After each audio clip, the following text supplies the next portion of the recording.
നമുക്ക് ന്യൂട്ടൻ്റെ ഒന്നാം ചലന നിയമം എന്താണെന്ന് നോക്കാം. അതായത് Newton's first law of motion. ഇതിനു വേണ്ടി നമുക്ക് ഗലീലിയോയുടെ നിരീക്ഷണങ്ങൾ എന്താണെന്ന് നോക്കാം. അതായത് ഗലീലി എന്താണോ കണ്ടെത്തിയത് അതിൻ്റെ തുടർച്ചയാണ് ന്യൂട്ടൺ തൻ്റെ 3 ചലന നിയമങ്ങളും ഉണ്ടാക്കിയത്. അപ്പോൾ എന്താണ് ഗലീലിയോയുടെ ഒബ്സർവേഷൻസ്? അതായത് ചലിച്ചുകൊണ്ടിരിക്കുന്ന ഒരു വസ്തുവിനെ നേർരേഖ സമചലനത്തിൽ തുടരുന്നതിന് അസന്തുലിത ബാഹ്യബലം ആവശ്യമില്ല. അതായത് നമ്മളൊരു ഗോലി വെച്ചിട്ടുള്ള ഒരു പരീക്ഷണമുണ്ട് അല്ലേ?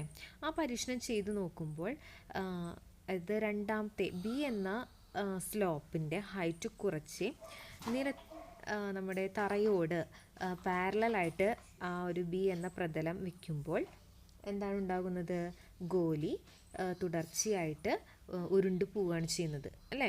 അതായത് കുറേ ഉരുണ്ടതിന് ശേഷം അത് തനിയെ റെസ്റ്റിലാവും. പക്ഷേ റെസ്റ്റിലാവാൻ വേറൊരു കാരണം കൂടിയുണ്ട്. എന്താണ്? അവിടെ ഒരു നമ്മുടെ തറ ബോളിൻ്റെ മുകളിൽ ഒരു ഫ്രിക്ഷൻ പ്രയോഗിക്കുന്നുണ്ട്. ഫ്രിക്ഷൻ ഫോഴ്സ് ആക്ട് ചെയ്യണ കാരണം കൊണ്ടാണ് ആ ഗോലി അവിടെ നിശ്ചലാവസ്ഥയിലേക്ക് വരുന്നത്.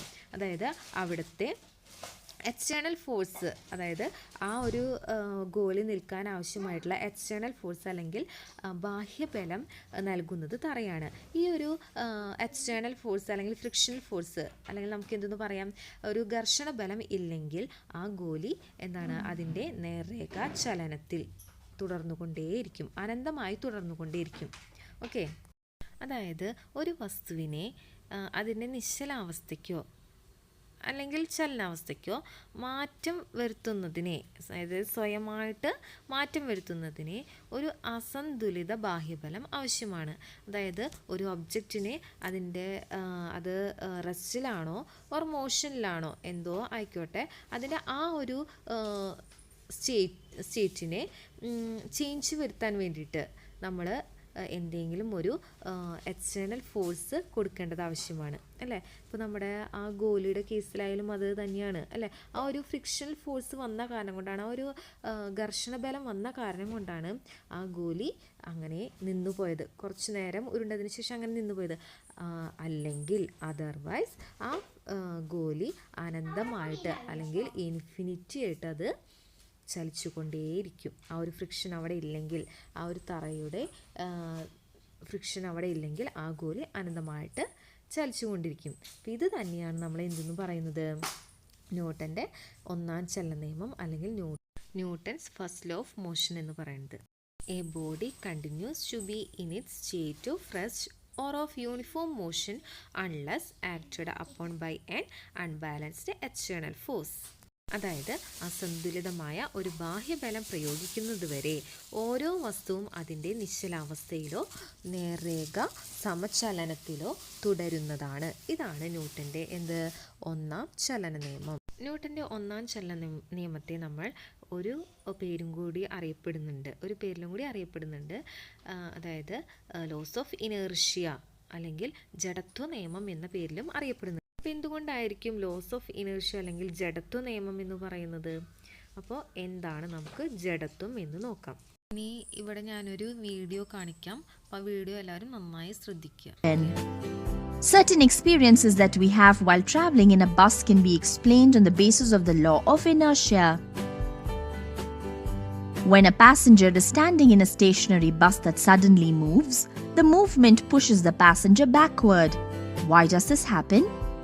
This is due to the inertia of rest experienced by the passenger in the upper part of his body. The body is at rest when the bus is at rest. When the bus starts all of a sudden, the lower part of the body is in contact with the vehicle that started moving, whereas the upper part of the body continues to be at rest because of the inertia of rest. Inertia of rest is the tendency of a body to resist any change in its state of rest. രണ്ട് video കണ്ടു അല്ലേ? എന്താണ്? ഒന്ന് നമുക്ക് എല്ലാവർക്കും പരിചയമായിട്ടുള്ള ഒരു video ആണ് അല്ലേ? നമുക്കെല്ലാം ഡയറക്റ്റ് എക്സ്പീരിയൻസ് ഉള്ള ഒരു കാര്യമാണ്. നമ്മളെല്ലാവരും ബസ്സിൽ യാത്ര ചെയ്യാറുണ്ട്. ബസ് പെട്ടെന്ന് എടുക്കുമ്പോൾ നമ്മൾ എങ്ങോട്ടാണ് ചലിക്കുന്നത്? നമ്മൾ പിന്നിലോട്ടൊന്ന് ആയും അല്ലേ? അതായത് നമ്മുടെ ബോഡിക്ക് അല്ലെങ്കിൽ നമ്മുടെ ശരീരത്തിന് എപ്പോഴും നിശ്ചലാവസ്ഥയിൽ തുടരാനാണ് താല്പര്യമുള്ളത് അല്ലേ? ഓൾറെഡി നമ്മൾ നിശ്ചലാവസ്ഥയിലാണ് ബസ്സിൽ നിൽക്കുന്നത് അല്ലേ? അപ്പോൾ നമ്മുടെ ബോഡിക്ക് എന്തിലായിരിക്കും നിശ്ചലാവസ്ഥയിൽ തുടരാനാണ് താല്പര്യം ഉണ്ടാവുക അല്ലേ. പക്ഷേ ബസ് സ്റ്റാർട്ട് ചെയ്യുമ്പോൾ നമ്മളെന്താണ് നമ്മുടെ ബോഡിക്ക് എന്താണ് ആ ഒരു ചലനാവസ്ഥയിലേക്ക് വരാൻ ഒരു വൈമനസ്യം ഉണ്ടാവും അല്ലേ. അപ്പം അതിൻ്റെ ഫലമായിട്ട് നമ്മുടെ ബോഡിയുടെ അപ്പർ പാർട്ട് മുകൾ ഭാഗം എന്ത് ചെയ്യും, പിന്നിലോട്ട് ഒന്ന് ആയും. പക്ഷേ കാൽപാദം എന്ത് ചെയ്യും, നമ്മുടെ ബസ്സിനൊപ്പം ചലിക്കാൻ തുടങ്ങും. അപ്പോൾ ആ ഒരു സംഭവത്തിനെയാണ് നമ്മൾ എന്തെന്ന് പറയുന്നത്, ജഡത്വം എന്ന് പറയുന്നത്. അപ്പോൾ ജഡത്വം 2 തരത്തിലുണ്ട്, നിശ്ചല ജഡത്വം ഉണ്ട്, ചലന ജഡത്വം ഉണ്ട്. അപ്പോൾ ഇവിടെ നമ്മൾ കണ്ടത് നിശ്ചല ജഡത്വമാണ്, അല്ലെങ്കിൽ ഇനേർഷ്യ ഓഫ് റെസ്റ്റ് ആണ്. അതുകൂടാതെ തന്നെ വേറൊരു എക്സ്പെരിമെൻറ്റ് നമ്മളതിൽ കണ്ടു. ഒരു ഗ്ലാസിൻ്റെ മുകളിൽ ഒരു കാർഡ്ബോർഡ് വെച്ചിട്ട് മുകളിലൊരു ബോൾ വെച്ചിട്ടുണ്ട്. പെട്ടെന്ന് തന്നെ കാർഡ്ബോർഡ് തട്ടിത്തെറിപ്പിക്കുമ്പോൾ ബോൾ എങ്ങോട്ടാണ് വീഴുന്നത്, ഗ്ലാസ്സിനകത്തേക്ക് വീഴുകയാണ് ചെയ്യുന്നത് അല്ലേ. അതായത് ആ ബോൾ ഓൾറെഡി ഏതവസ്ഥയിലാണ്, നിശ്ചലാവസ്ഥയിലാണ് ഇരിക്കുന്നത്, അല്ലെങ്കിൽ സ്റ്റേറ്റ് ഓഫ് റെസ്റ്റിലാണ് ഇരിക്കുന്നത്. ബോളിനെ എന്ത് കണ്ടിന്യൂ ചെയ്യാനാണ് താല്പര്യം ഉണ്ടാവുക, ബോളിനെ ആ ഒരു സ്റ്റേറ്റ് ഓഫ് റെസ്റ്റ് കണ്ടിന്യൂ ചെയ്യാനാണ് താല്പര്യം ഉണ്ടാവുക, അല്ലെങ്കിൽ നിശ്ചലാവസ്ഥ തുടരാനാണ് താല്പര്യം ഉണ്ടാവുക. ചലനാവസ്ഥയിലേക്ക് വരാൻ ഒരു വൈമനസ്യം ഉണ്ടാവും. നമ്മൾ ആ കാർഡ്ബോർഡിൽ ഒന്ന് സ്ട്രൈക്ക് ചെയ്യുമ്പോൾ ബോളിന് ഒരു ചലനാവസ്ഥയിലേക്ക് വരാനുള്ള ഒരു വൈമനസ്യം അല്ലേ. അപ്പോൾ ഇതൊക്കെ എന്തിനു ഉദാഹരണമാണ്, ഈ 2 എക്സാമ്പിളും എന്തിനു ഉദാഹരണമാണ്, നമ്മുടെ നിശ്ചല ജഡത്വത്തിന് അല്ലെങ്കിൽ ഇനേർഷ്യ ഓഫ് റെസ്റ്റിന് എക്സാമ്പിളാണ്. പരീക്ഷ നടക്കുന്നുണ്ട്, കുറച്ച് കോയിൻസ് അടുക്കി വെച്ചിട്ട് ഏറ്റവും അടിയിലത്തെ കോയിൻസ് സ്ട്രൈക്ക് ചെയ്ത് വിടുകയാണ് ചെയ്യുന്നത് അല്ലേ. ആ സ്ട്രൈക്ക് ചെയ്ത് വിടുമ്പോൾ ബാക്കി എല്ലാ കോയിൻസും എന്ത് അവസ്ഥയിൽ തുടരുകയാണ് ചെയ്യുന്നത്, നിശ്ചലാവസ്ഥയിൽ സ്റ്റേറ്റ് ഓഫ് റെസ്റ്റിൽ തുടരുകയാണ് ചെയ്യുന്നത് അല്ലേ. ഈ ഒരു എക്സ്പെരിമെൻ്റ് എന്തിന് എക്സാമ്പിൾ ആയിരിക്കും, ഇനേർഷ്യ ഓഫ് റെസ്റ്റ് അല്ലേ, അല്ലെങ്കിൽ നിശ്ചല ജഡത്വത്തിന് ഒരു ചെറിയൊരു സ്മോൾ എക്സ്പെരിമെൻ്റ് ആണ് ഞാൻ ഇവിടെ കാണിച്ചിട്ടുള്ളത്. ഇനി മറ്റൊരു എക്സ്പെരിമെൻറ്റും കൂടി ഞാൻ നിങ്ങൾക്ക് കാണിച്ചു തരാം. അതിൻ്റെ കാരണം എന്താണെന്ന് നിങ്ങൾ സയൻസ് ഡയറിയിൽ എഴുതി വയ്ക്കുക. Okay,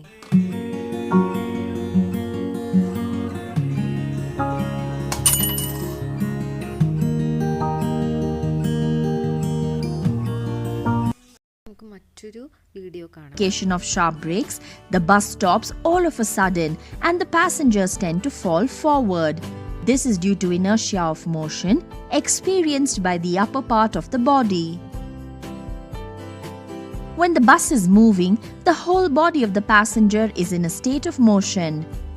A sudden halt caused by the lower part of the passenger's body that is in contact with the bus comes to rest.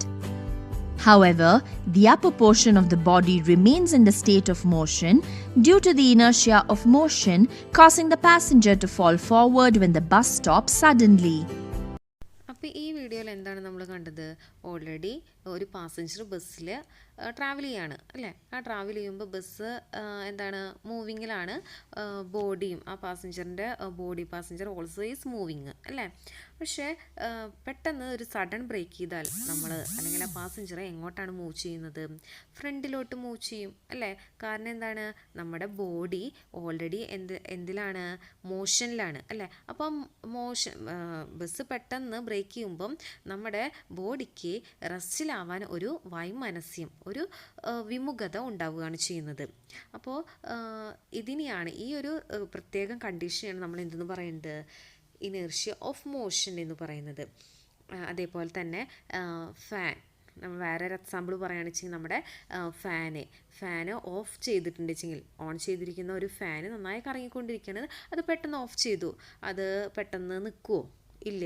അതെന്താണ്, ഓൾറെഡി കറങ്ങി സാവധാനമേ അത് റെസ്റ്റിംഗ് പൊസിഷനിൽ വരുള്ളൂ അല്ലേ. അപ്പോൾ ഇതൊക്കെ എന്തിന് എക്സാമ്പിളാണ്, ഇനേർഷ്യ ഓഫ് മോഷൻ. അതായത് ഓൾറെഡി മൂവ് ചെയ്യുന്ന ഒരു വസ്തുവാണ്, ഒരു ഒബ്ജക്റ്റാണ്, ആ ഒബ്ജക്റ്റിന് എന്താണ്, റെസ്റ്റിലേക്ക് വരാനുള്ള ഒരു വൈമനസ്, ഒരു വിമുഖത, അതിനെയാണ് നമ്മൾ എന്തെന്ന് പറയുന്നത്, ഇനേർഷ്യ ഓഫ് മോഷൻ എന്ന് പറയുന്നത്. അപ്പോൾ നമുക്ക് ഇനേർഷ്യ ഓഫ് മോഷനും ഇനേർഷ്യ ഓഫ് റെസ്റ്റും തമ്മിൽ ഒന്ന് കമ്പൈൻ ചെയ്തിട്ടുണ്ടെങ്കിൽ എന്ത് കിട്ടും, ന്യൂട്ടൻ്റെ ഫസ്റ്റ് ലോ ഓഫ് മോഷൻ അല്ലെങ്കിൽ ന്യൂട്ടൻ്റെ 1ാം ചലന നിയമം നമുക്ക് കിട്ടുന്നതായിരിക്കും. അതായത് a body continues to be in its state of rest or of uniform motion unless acted upon by an unbalanced external force. അസന്തുലിതമായൊരു ബാഹ്യബലം പ്രയോഗിക്കുന്നതുവരെ ഓരോ വസ്തുവും അതിൻ്റെ നിശ്ചലാവസ്ഥയിലോ നേർരേഖ സമചലനത്തിലോ തുടരുന്നതാണ്. ഇതാണ് ന്യൂട്ടൻ്റെ ഒന്നാം ചലന നിയമം. അതായത് ഇന്ന് നമ്മൾ എന്തൊക്കെ പഠിച്ചു? ന്യൂട്ടൻ്റെ ഒന്നാം ചലന നിയമവുമായി ബന്ധപ്പെട്ട് ഗലീലിയോയുടെ പരീക്ഷണങ്ങൾ അല്ലേ? അതിനുശേഷം ഒന്നാം ചലന നിയമത്തിൽ വരുന്ന ഇനേർഷ്യ അല്ലെങ്കിൽ ജഡത്വം തന്നെ 2 തരമുണ്ട്. Inertia of rest and inertia of motion, അതായത് നിശ്ചല ജഡത്വവും ചലന ജഡത്വവും. പിന്നെ നിങ്ങൾ ചെയ്യേണ്ട വർക്കുകൾ ടീച്ചർ ഇതിൽ ഇടുന്നതായിരിക്കും. അപ്പോൾ എന്തൊക്കെയാണ് സയൻസ് ഡയറിയിൽ എഴുതേണ്ടത്? ഗലീലിയോയുടെ നിരീക്ഷണങ്ങൾ, ന്യൂട്ടൻ്റെ ഒന്നാം ചലന നിയമം, നിശ്ചല ജഡത്വത്തിന് ഉദാഹരണങ്ങൾ, അതേപോലെ തന്നെ ചലന ജഡത്വത്തിന് ഉദാഹരണങ്ങളും എഴുതേണ്ടതാണ്.